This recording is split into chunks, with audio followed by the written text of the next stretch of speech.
पुराने जमाने की ये कहानी है। एक प्रदेश में एक व्यापारी ने प्रेम विवाह लव मैरिज किया। हालांकि तब प्रेम विवाह करना कोई छोटी या आम बात नहीं थी, लेकिन फिर भी व्यापारी और उसकी प्रेमिका, जो अब उसकी धर्मपत्नी बन चुकी थी, उनका सच्चा प्रेम देखकर लोगों ने उन्हें स्वीकार कर लिया और लोग उनके प्यार की मिसाल देने लगे थे। वे दोनों भी अपने प्यार से भरी नए संसार में काफी खुश थे।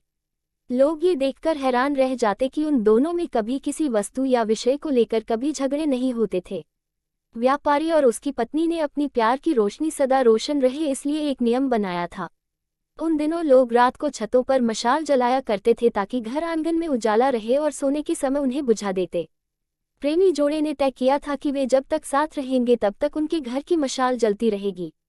अब रात होते ही पूरे प्रदेश में अंधेरा हो जाता, लेकिन एकमात्र इस व्यापारी का घर रोशनी से जगमगाता। इस प्रदेश का राजा एक बड़े से महल में रहता था। हर रात को सोने से पहले वो अपनी रानी के साथ महल की छत पर जाकर आसमान के नज़ारे देखता था। एक बार जब राजा अपनी रानी के साथ छत पर चांद सितारे देख रहा था, तब दोनों की नज़र व्यापारी के जगमगाते घर पर पड़ी। राजा और रानी दोनों ही उसके बारे में चर्चा करने लगे।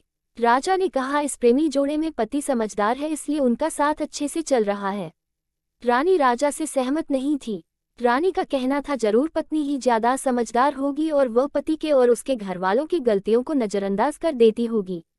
इसके बिना उनके परिवार का इतने अच्छे से चलना संभव नहीं है। राजा रानी की चर्चा बहस में और फिर बाद में झगड़े में बदल गई। अंत में राजा ने कहा कि हम क्यों झगड़ा करें, एक काम करते हैं, उनकी परीक्षा लेते हैं और देखते हैं कौन ज्यादा समझदार है। रानी को भी यह सुझाव पसंद आया। राजा ने उनकी परीक्षा लेने के लिए एक योजना रानी को बताई। अगले दिन योजना के मुताबिक रानी ने व्यापारी के घर एक स्त्री को भेजा। वह स्त्री व्यापारी के पास गई और उससे बोली, मैं तुम्हारे लिए रानी का एक संदेश लेकर आई हूँ। वो स्त्री संकोच करते हुए व्यापारी से बोली कि रानी को तुम बहुत पसंद आ गए हो, अगर तुम अपनी पत्नी को छोड़ दो या उसकी हत्या कर दो, रानी तुमसे शादी करने के लिए तैयार है। महिला की बात सुनकर व्यापारी को गुस्सा आ गया, लेकिन उसने अपने गुस्से पर काबू रखते हुए उस महिला से कहा कि ऐसी 1000 रानियां भी आ जाएगी तब भी मैं अपनी पत्नी को धोखा नहीं देने वाला। तुम मेरी तरफ से रानी से माफी मांग लेना और कहना ऐसा प्रस्ताव दोबारा न भेजें। उस स्त्री ने व्यापारी ने जो कहा था वह बात राजा और रानी को जाकर बता दी। व्यापारी का ऐसा जवाब सुनकर राजा खुश हो गया, क्योंकि राजा जैसा सोचता था व्यापारी उतना ही समझदार निकला। अब व्यापारी की पत्नी के परीक्षा की बारी थी। राजा ने एक आदमी को उसके पास भेजा। आदमी ने व्यापारी की पत्नी से कहा, राजा को तुम पसंद आ गई हो। राजा ने कहा है, अगर तुम अपने पति को मार देती हो तो वो तुम्हें उनकी रानी बना लेंगे। आदमी की बातें सुनकर पहले तो व्यापारी की पत्नी कुछ भी नहीं बोली। जब आदमी वहां से जाने लगा तब पीछे से व्यापारी की पत्नी ने कहा कि आज रात को जब मशाल बुझ जाएगी तो समझ लेना कि मैंने अपने पति की हत्या कर दी है। राजा के आदमी ने इस घटना का वर्णन राजा और रानी के सामने जाकर किया। राजा को व्यापारी की पत्नी पर काफी गुस्सा आया, लेकिन रानी ने राजा से कहा कि वह सिर्फ ऐसा कह सकती है, कर नहीं सकती, आखिर वह उसकी पत्नी है और प्रेमिका भी। राजा ने तय किया कि व्यापारी को खतरे में नहीं डालना चाहिए, इसलिए राजा ने अपने कुछ सिपाहियों को आदेश देकर उसके घर के पास खड़ा रहने के लिए कहा। राजा ने उनको समझाया कि जैसे ही व्यापारी के घर की मशाल बुझे तो तुरंत उसके घर में घुस जाना और व्यापारी को बचा लेना। रात होते ही राजा और रानी अपने महल के छत पर आकर व्यापारी के घर की तरफ देखने लगे। आधी रात हो गई लेकिन कुछ भी नहीं हुआ। रानी राजा से कहने लगी, देखा, मैं कहती थी ना कि वो सिर्फ कह सकती है, ऐसा कर नहीं सकती। रानी ने ये शब्द कहे ही थे कि राजा ने देखा कि व्यापारी के घर की मशाल बुझ चुकी है। राजा को व्यापारी की चिंता होने लगी। थोड़ी देर बाद राजा के वह सिपाही जो व्यापारी की सुरक्षा के लिए वहां खड़े थे राजा के पास आए और उन्होंने राजा को व्यापारी की मौत की खबर सुनाई। राजा ने कहा, तुम्हारे होते हुए व्यापारी कैसे मर सकता है? सिपाहियों ने कहा कि उसकी पत्नी ने दिन में ही जहर दे दिया था और रात को पति के मरने के बाद उसने घर की मशाल बुझाई, इसलिए हम कुछ भी नहीं कर पाए। राजा को इस घटना से न सिर्फ व्यापारी की पत्नी से बल्कि औरत जात से ही नफरत हो गई। व्यापारी की पत्नी के बेवफाई के विचार उसे पूरी रात आते रहे। राजा उस रात एक भी मिनट सो नहीं पाया। राजा को इस बात का काफी पश्चाताप हुआ कि उसकी वजह से व्यापारी को अपनी जान गंवानी पड़ी। सवेरे राजा ने अपने एक मंत्री को बुलाया और उसे आदेश दिया कि मैं शिकार करने जा रहा हूँ, जब तक मैं लौटूंगा इस प्रदेश की सभी महिलाओं को गला काट कर मार देना।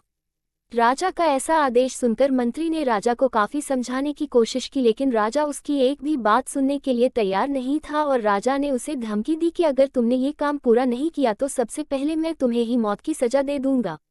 राजा के शिकार पर जाने के बाद मंत्री काफी चिंता में डूब गया। जब मंत्री को कुछ भी नहीं समझ आ रहा था तो मंत्री सीधे अपने पिता के घर गया, जो पहले राजा के पिता के यहाँ मंत्री रह चुका था और काफी समझदार था। मंत्री ने अपने पिता को सारी बात बताई। बेटे की बात सुनने के बाद उसके पिता ने उसे कहा कि सबसे पहले तुम कहीं पर छुप जाओ, क्योंकि राजा जब लौटेगा और देखेगा कि तुमने उसका हुक्म नहीं माना है तो वह तुम्हें सजा देगा। मैं देखता हूँ, किसी तरह राजा को समझाता हूँ। रात को जब राजा लौटा और उसने देखा कि उसके प्रदेश में सभी महिलाएं पहले की तरह ही अपना काम कर रही है, घूम रही है, तो उसे मंत्री पर बहुत गुस्सा आया। हर जगह तलाश करने के बाद जब मंत्री नहीं मिला तो राजा सीधे मंत्री के पिता के घर जा पहुंचा। राजा ने मंत्री के पिता से मंत्री के बारे में पूछा।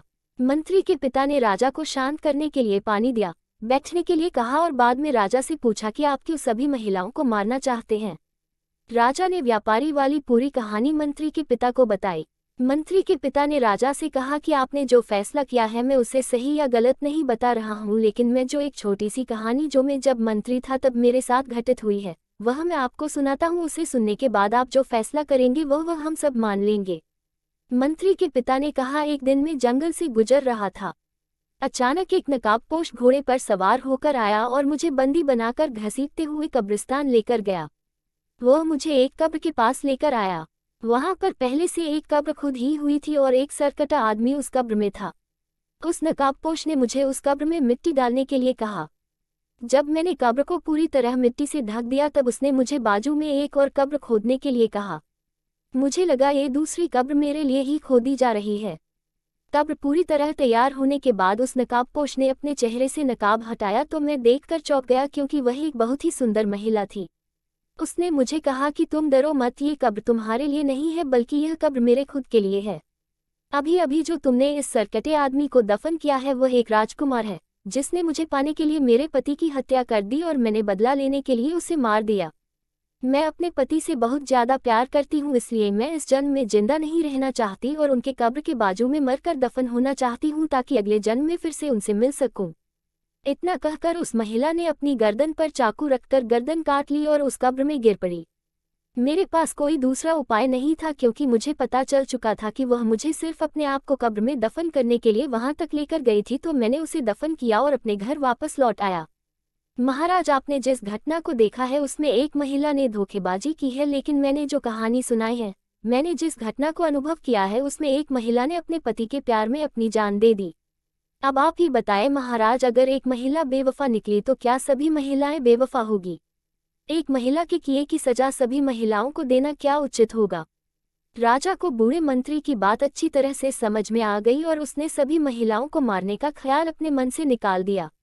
दोस्तों, ये कहानी हमें समझाती है कि दुनिया में भिन्न भिन्न तरह के लोग हैं, भिन्न भिन्न तरह के उनके विचार हैं और उतने ही अलग तरह के सबके व्यवहार है। हम एक आदमी का व्यवहार देखकर बाकी सब के लिए कोई फैसला नहीं कर सकते।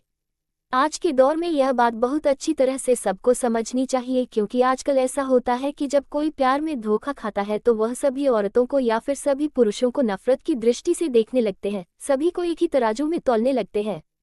आपके इस कहानी के बारे में क्या विचार है, जरूर बताइएगा।